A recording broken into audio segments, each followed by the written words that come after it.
What's going on, everybody? Sigourney Jackson here with another episode of Hoop Politics. So glad y'all came here to watch. Real quick, we're just going to get into it. Is RJ Hampton going overseas a great move for him and his family? And the answer to that is yes. I see a lot of people who have mixed results who are saying, oh, he should go to college and, learn under the tutelage of Coach K or Mike Izzo or whoever. And then I see other people saying, no, he should go overseas. The answer is he should go overseas. Not necessarily that's the only answer, but for him, it's the perfect answer, and it makes perfect sense for a couple of different reasons. The first reason why it makes sense is because he's a 6'5" point guard.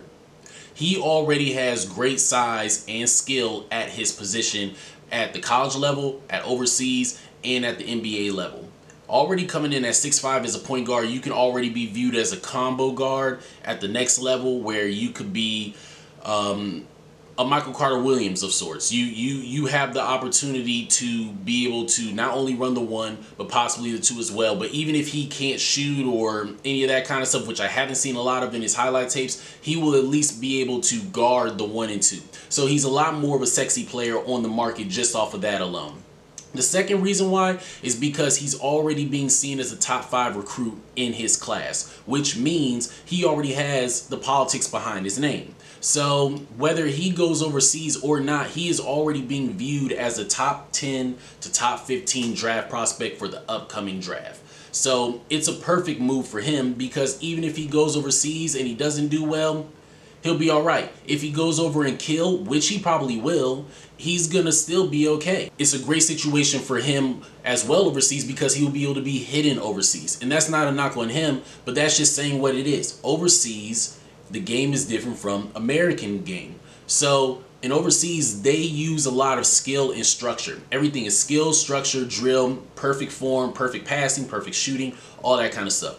But here in America, you can still overpower people with athleticism. Or I should say, if you're an American going overseas, a lot of times you're able to overpower the game with your athleticism. So even though you may not have the skill that they have overseas because you're still a 6'5" point guard, which is not a normal thing over there, and you have some type of athleticism, you will still be able to be a good player and possibly do better than what you might do in America. And on top of that, overseas, since it's so structured, there's not a lot of personality to games. There's not a lot of fakes. There's not a lot of extra crosses or in and outs. It's just different. And so when people who are born and raised overseas get raised over there, that's all they're used to. So when an American comes over, a lot of times it's hard for them to guard and adjust off of a simple move because that's not something that they're taught over there. They're taught to have simple dribbling.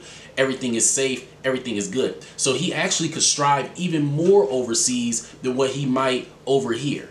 The next reason why it's great for him to go overseas is because he won't be able to make his mistakes in front of the world. If he does go over there and he does bad, nobody's going to know about it because he's going to be in Australia somewhere. So he's not going to be on national TV every single day for us to pick him apart about the fact that, oh, he can't shoot or he can't dribble or he doesn't have great basketball IQ.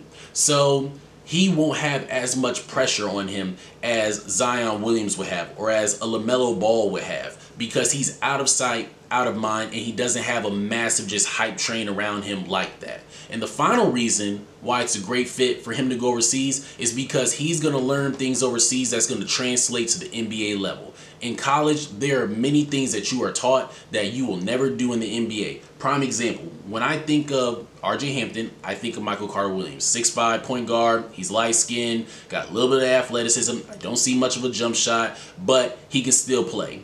And when Michael Carter Williams played for Syracuse, he played in a 2-3 defense. So that worked great for him because it hid his blemishes of the fact that he wasn't a great on-the-ball defender and that he wasn't that athletic as far as his foot speed was concerned. So that hid him. However, when he got to the NBA, it made it look even worse because it was like, wow, this guy, he can't guard a soul. Now, did Michael Carter Williams improve? Yes. But that's not the case for everybody. So for somebody like RJ Hampton, who may not be that great of a defender, he will be able to go overseas and learn how to be a better defender. He will learn how to work off of pick and rolls. He will learn how to work off of screens. He will learn how to where to get his shots at on a professional level and be a professional scorer.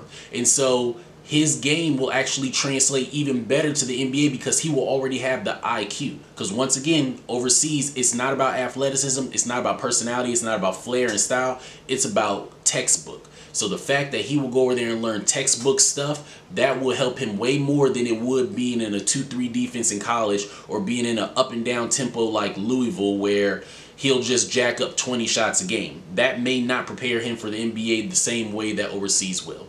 So those are my reasons why RJ Hampton should be going overseas. He has size and skill at his position. He has clout next to his name, and it might be the best situation for him to be hidden and to get better in the dark, and so he'll be a better prospect over in the NBA. And then on top of that, NBA players are not good at gauging how good a player is when they watch him overseas on a handheld video camera. So that could actually help his draft stock too if he does pretty decent. Same way it did Terrence Ferguson, the same way it did Emmanuel Mudiay, the same way it did Brandon Jennings, who were all top 5, top 10 players in their in the country at the time for their class. So that's all I got. This does not mean that y'all should all be looking at going overseas because y'all all do not have size and skill at your position, and y'all do not all have the same amount of clout that this man has. So keep that in mind. Make sure you like, subscribe, comment, ask me what you want me to talk about, tell me how I'm doing, and I mean, let's grow together. So I'm out of here. Sigourney, God's always in control. Peace.